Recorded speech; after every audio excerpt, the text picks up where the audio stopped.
For 6 straight months, I didn't sleep. Not a wink. Because every single night at 10 p.m., like clockwork, my neighbor's dog would start barking. And it wouldn't stop until sunrise. I begged. I pleaded. I even offered to pay for training. You know what she said? It's a dog. Dogs bark. Maybe you should move. That was the moment something in me cracked. I had work at 6 a.m. I had deadlines. A life. Meanwhile, this woman, who didn't even work, slept like a baby while her little monster turned my bedroom into a war zone. I tried everything. Earplugs. White noise. Even sleeping in my car. Nothing worked. Until one night it did. Because I found something better than sleep aids. I found silence. And she found a $3,000 vet bill. The dog won't stop shaking. She whispered to me one morning. It's like he's haunted. I just smiled. I moved into the neighborhood for peace. Tall trees. Quiet mornings. The kind of street where people waved when they drove by. At first, the barking was just annoying. A yappy little mutt, some kind of terrier mix, going off at shadows. I figured it was temporary. A phase. But then it kept happening. Every single night. 10 p.m. sharp. Like she trained it to ruin lives on schedule. At first I thought, okay, maybe she doesn't know. So I knocked on her door. She opened it holding a glass of red wine and looking like I just interrupted her spa day. Hey, I said. Your dog's been barking through the night. I'm having trouble sleeping. She tilted her head, like she was confused. He's just protecting the yard. From what? Ghosts? She didn't laugh. It's his job. Maybe try some earplugs. I gave her the benefit of the doubt. For a week. The barking continued. So I bought treats. Expensive ones. Walked over again.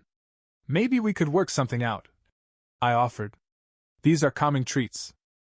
I'll cover training sessions too, if you're open to it. She stared at the treats like they were poisoned. Then she closed the door. Didn't say a word. A week later, I found a note taped to my front door.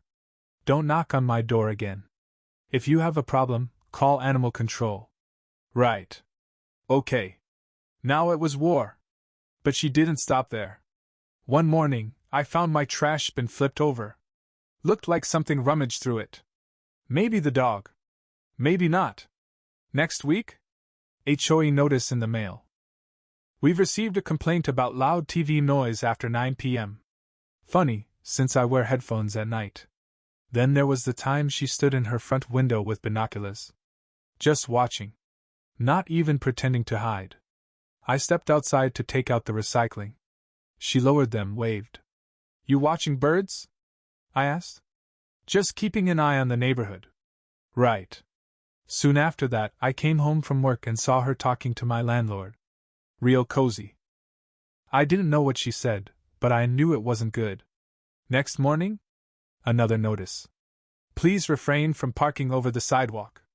We've had a complaint. My back bumper was maybe 6 inches over the line. Maybe. It didn't matter. The dog barked louder. Longer. She'd let him out and just leave. I recorded video. Log timestamps. Took it to animal control. You know what they told me? Unless the barking is continuous for 30 minutes or more, there's not much we can do. 30 minutes? This dog had intermissions. Like he was performing a concert. So I tried one more time. I texted her. Look, I really need sleep. Can we work together on this? I'm exhausted. No response. But the next night, her porch light flashed on and off repeatedly. Then the barking started earlier. 9:30. I opened my window to see what was going on. She was sitting in a lawn chair. Glass of wine in hand. Staring at my house. And smiling. Next morning, there were dog turds on my front walk. 3 of them. Spaced out. Perfectly lined up. Like they were placed there. I didn't even have a dog. A week later, my mail started arriving late. Sometimes not at all. I asked the carrier. He said there was confusion about the address. She had put up a new mailbox, right next to mine. Same model. Same numbers. Except it wasn't hers. She doesn't get mail. She uses a P.O. box. I complained. The HOA shrugged. Said personal disputes aren't their problem. And then came the fire pit. She installed one right by the fence line. Smoke blew straight into my bedroom window. Every night. I closed the window.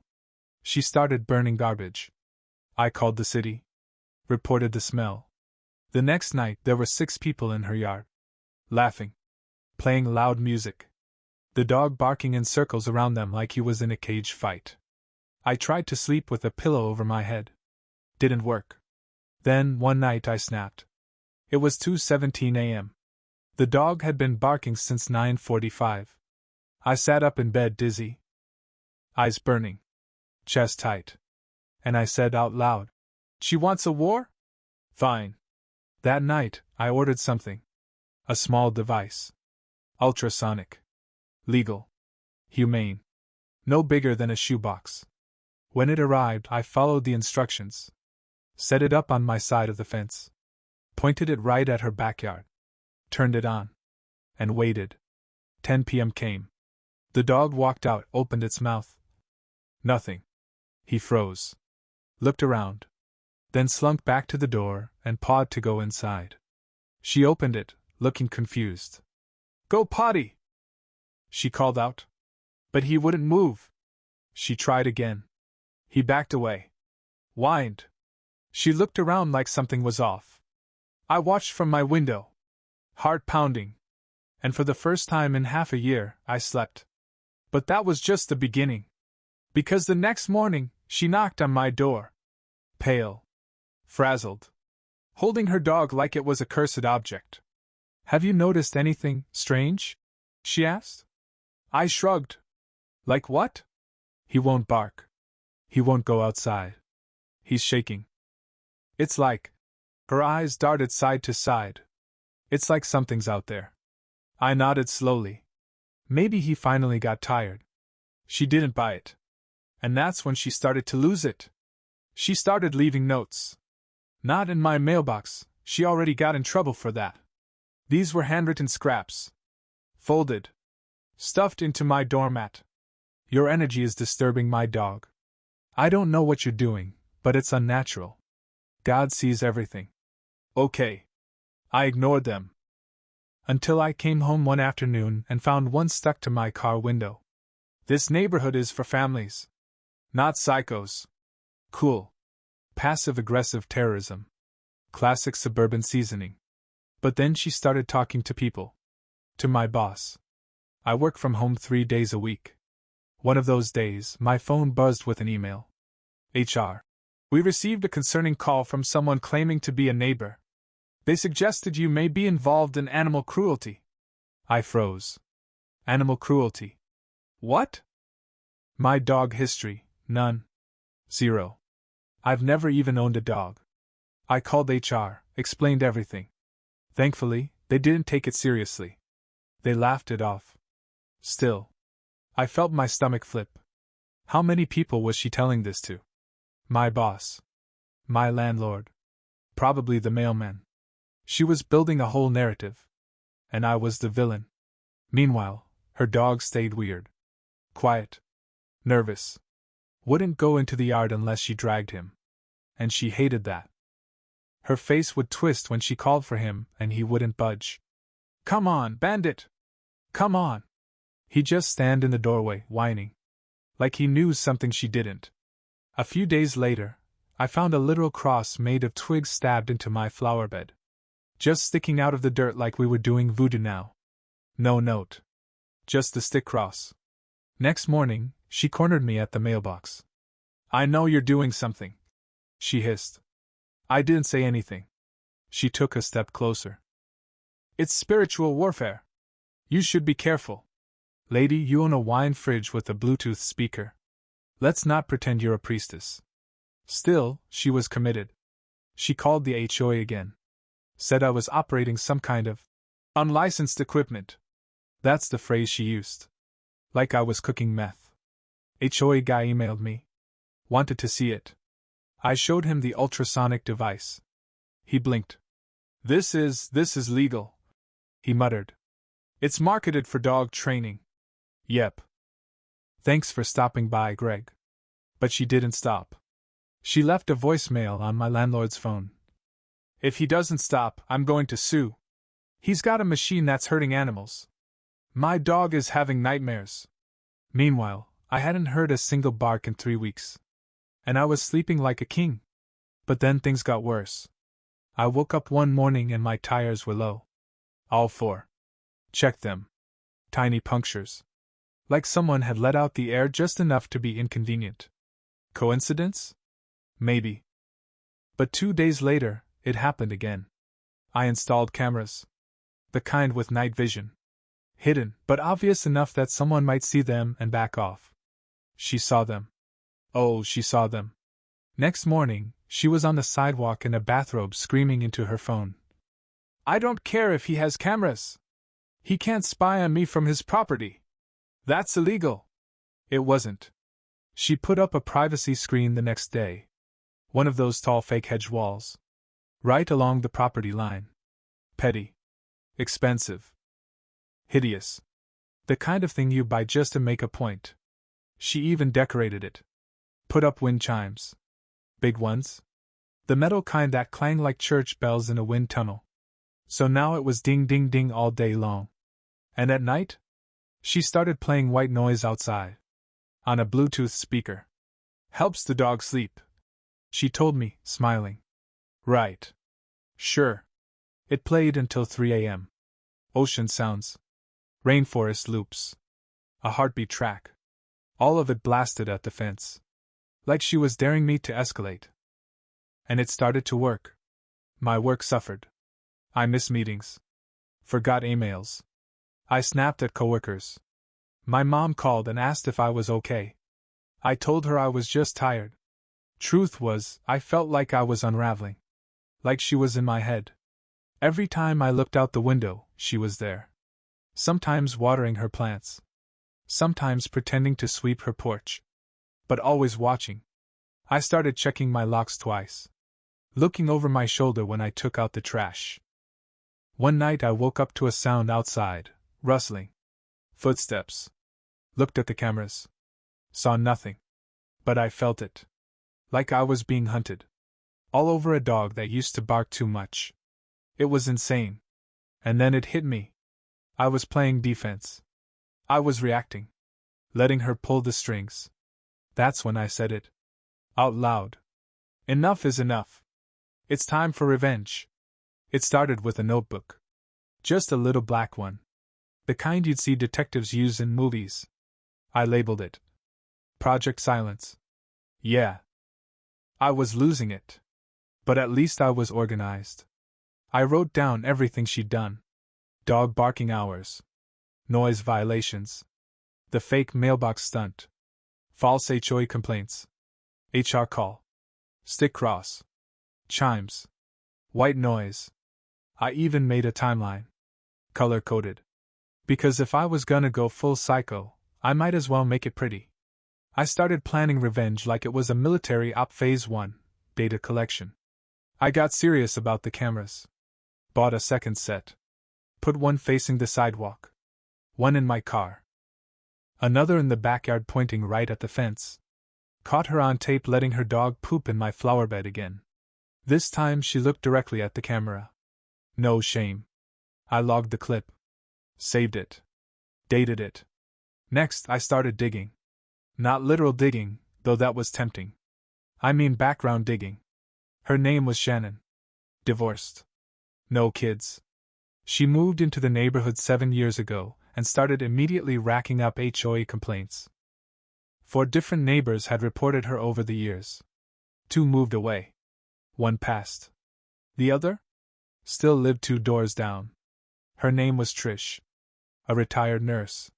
The kind of woman who plants sunflowers and owns a big, slow golden retriever named Clancy.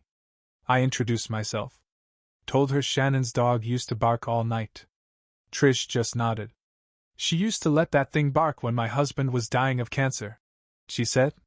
We asked her to quiet it down. She told us to move or buy better windows. Trish became an ally. She gave me a folder. Inside, copies of HOA complaints, letters, notes from other neighbors who'd been pushed out. Shannon was worse than I thought. I asked Trish if she'd be willing to write a statement. She said, "Oh honey, I've been waiting for someone to take her down." That's when phase 2 began. I researched the HOA bylaws like I was cramming for the bar exam. Noise ordinances, property line violations, harassment clauses. Turns out, the privacy screen she put up, too tall, over 6 feet, violated Section 8A of the guidelines. The fake mailbox? Also illegal. Tampering with mailboxes is a federal offense. She didn't just cross the line. She danced on it. I started collecting footage. Compiled it into a little video. Just over 4 minutes. Clean. Organized. Dates in the corner. Calm narration.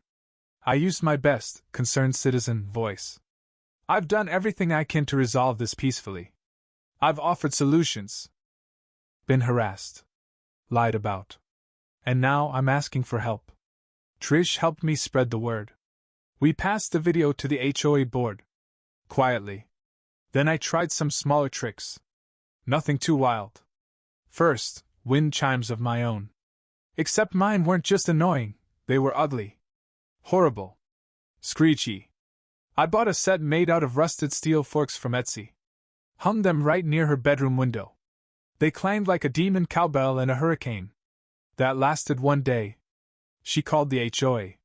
I took them down. Strike 1. Second attempt, motion-activated sprinklers. Placed them near the fence. Perfect for when she let her dog creep into my yard. Except her dog stopped going outside. And I forgot they were armed one morning and sprayed myself in the face carrying groceries. Strike 2. Third try, a high-frequency whistle. I'd blow it any time she played her white noise. It worked for about 2 nights. Then she started playing 2 white noise tracks. Ocean and rainforest. It sounded like a whale was being mugged in a jungle.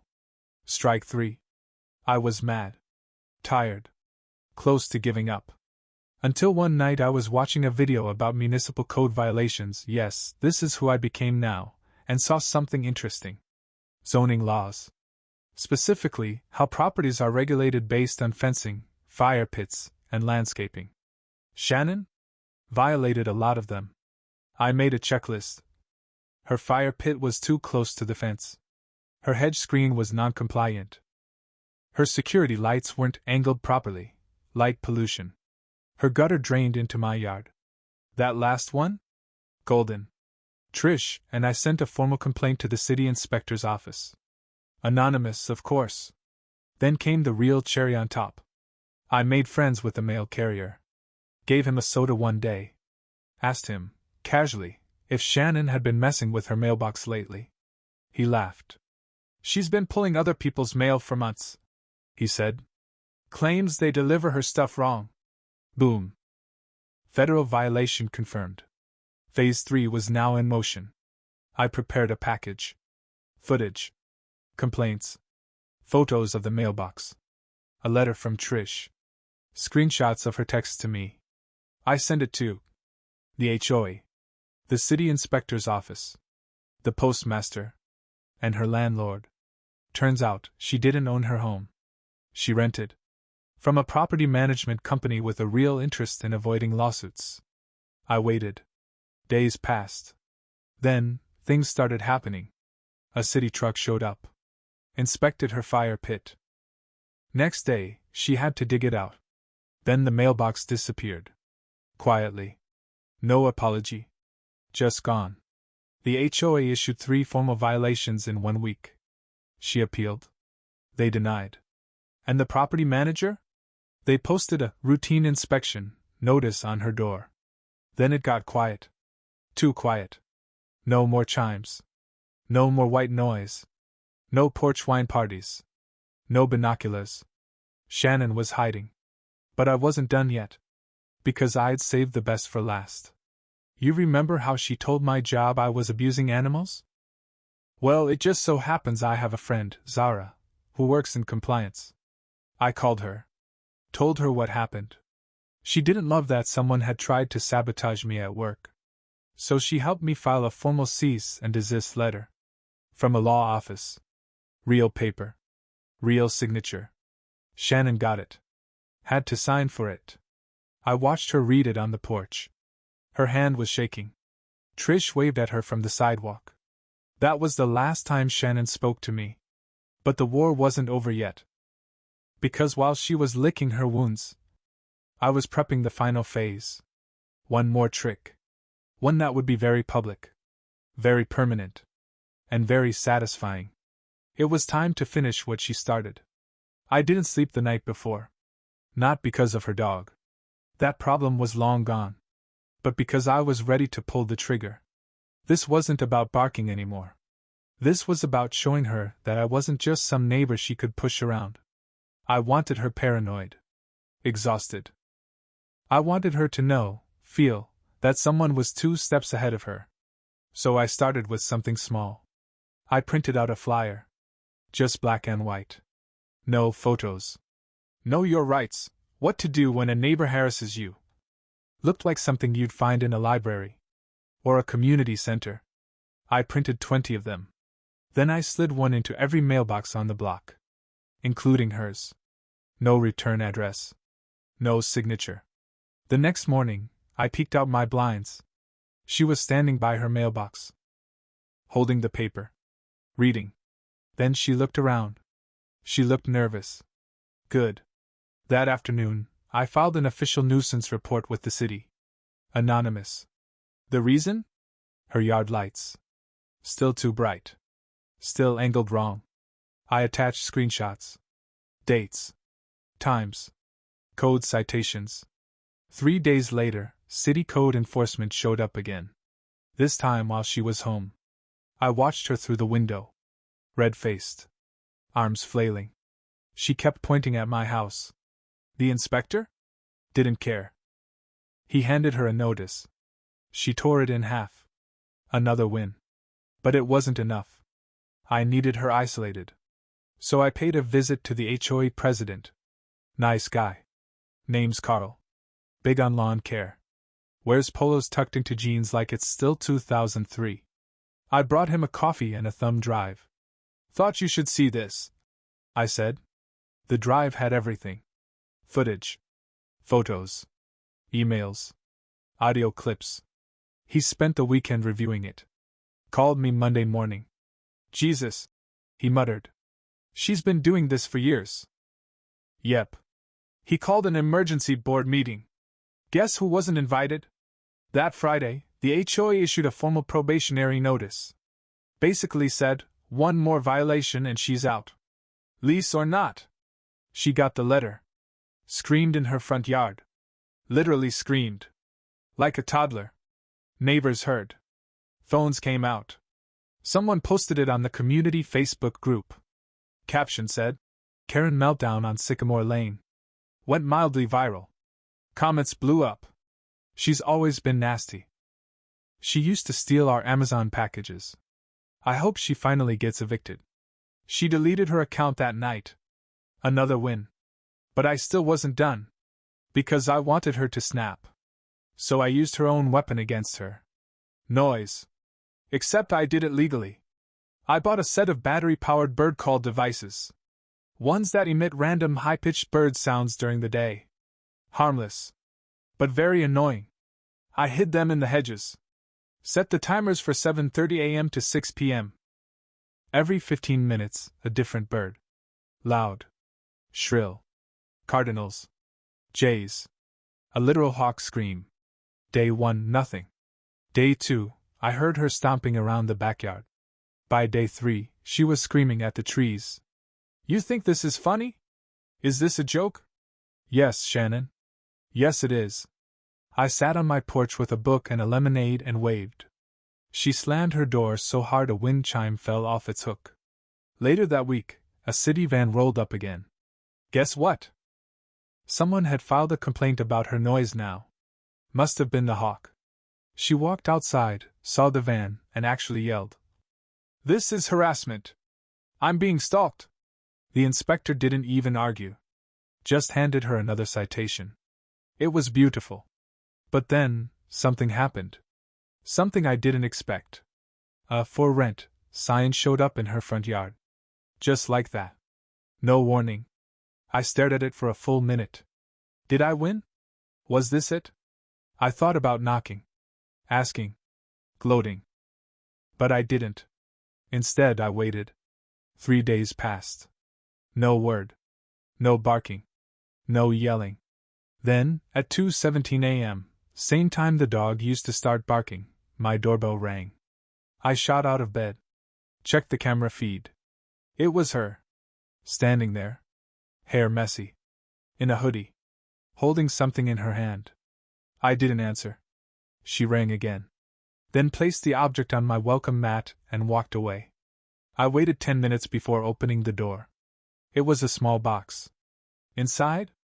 A USB drive. Labeled, "You win." I stared at it. Then the power went out. The second the power went out, my stomach dropped. Total silence. No hum from the fridge. No porch light. Nothing but the soft click of my heartbeat in my ears. I stood in the dark, holding that little USB like it was a cursed artifact. "You win." That's what it said. Yeah? Then why does this feel like a setup? I sat down at the kitchen table and stared at it. My laptop was still running, battery power. So I plugged it in. Waited. A single file. MP4. Labeled, "Confession." Of course it was. My heart was hammering. I clicked play. The video opened with Shannon. Sitting in her living room. Hair in a messy bun. No makeup. Just her and the camera. And she looked wrecked. "Okay," she said, voice shaky. "So, I guess you win." She let out a bitter laugh. "I don't know what you did. But it worked. You broke me." She picked up a glass of wine. Took a sip. "I thought I could outlast you. I've done this before. Plenty of times. I always win. Always. But not with you." She leaned closer to the lens. "You're worse than me. And that's terrifying." She started listing it all. Every HOA complaint she filed. How she called my boss. How she purposely let her dog bark outside just to test how far I'd go. Then she said something I didn't expect. She called me a worthy opponent. Said she respected the way I handled it. You never lost your cool. That's what made it worse. You stayed calm. You were always watching. She rubbed her face. "Anyway, I'm leaving. You win." The screen went black. I sat in the dark, stunned. The power flicked back on a few seconds later. Lights buzzed back to life. Appliances blinked. And I was still sitting there, staring at nothing. That should have been the end. But it wasn't. Because I'm not just about revenge. I'm about documentation. So I uploaded the video. Privately at first.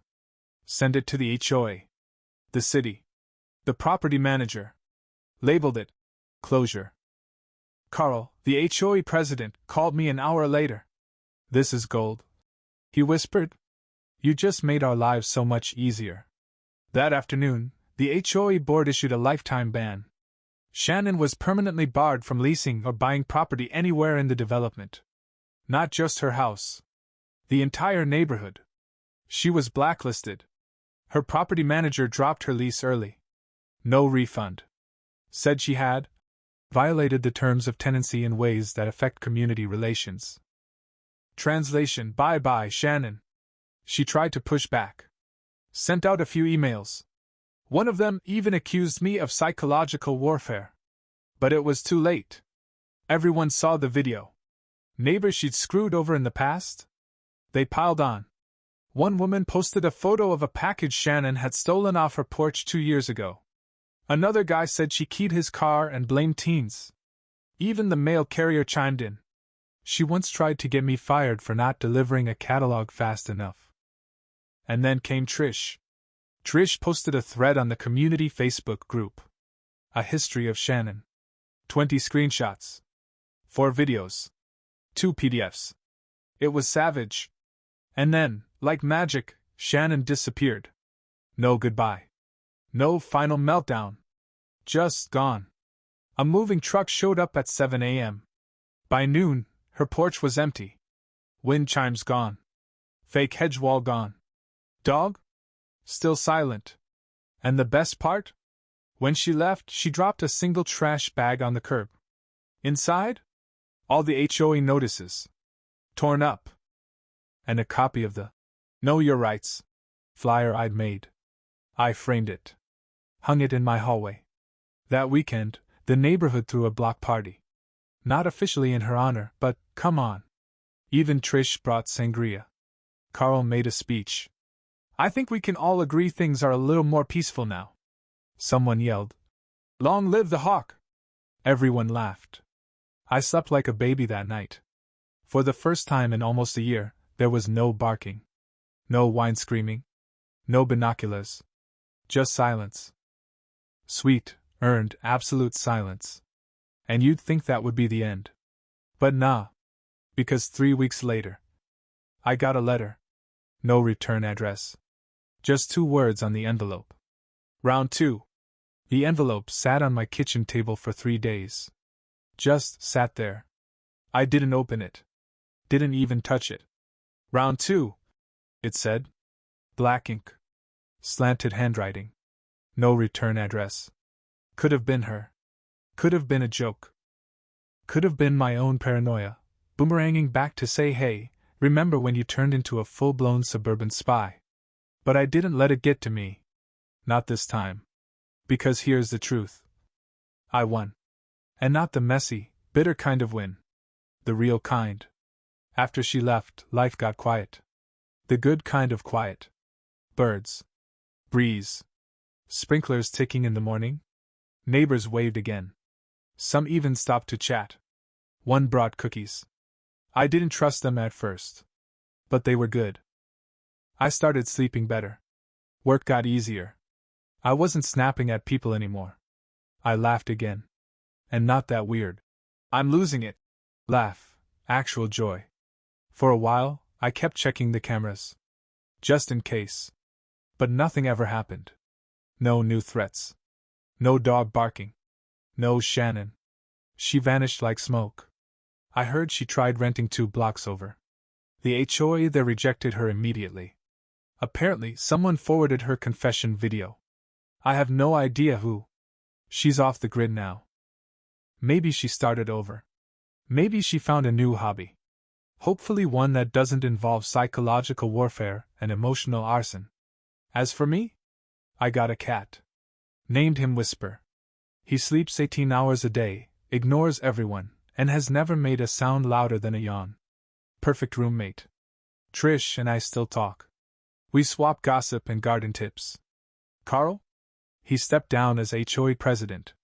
Said the Shannon saga aged him 10 years. Fair. Every now and then, I still look at that flyer. Know your rights. It's funny how things start small. One bark. One night. You tell yourself it's fine. You're overreacting. It'll pass. And then 6 months later, you've got hidden cameras, a neighborhood alliance, and a USB of psychological warfare sitting on your desk. We all have limits. She found mine. And I showed her what happens when you push past it. Justice isn't always loud. Sometimes it's silent. Sometimes it's a terrier shutting up forever. And sometimes it's an unopened envelope you never need to read. Eventually, I did open it. Just a piece of paper. Blank. Except for one line. You taught me a lesson. No signature. No threats. Just that. I put it in a drawer. Haven't looked at it since. Because whatever lesson she learned, I already knew mine. Peace is worth fighting for. Even if you have to win ugly. Even if you have to go full suburban Batman. I'd do it all again. Quieter this time. Smarter. Faster. But yeah, I'd do it again. Now if you'll excuse me. Whisper just coughed up a hairball on my HOA violation notice. Perfect timing.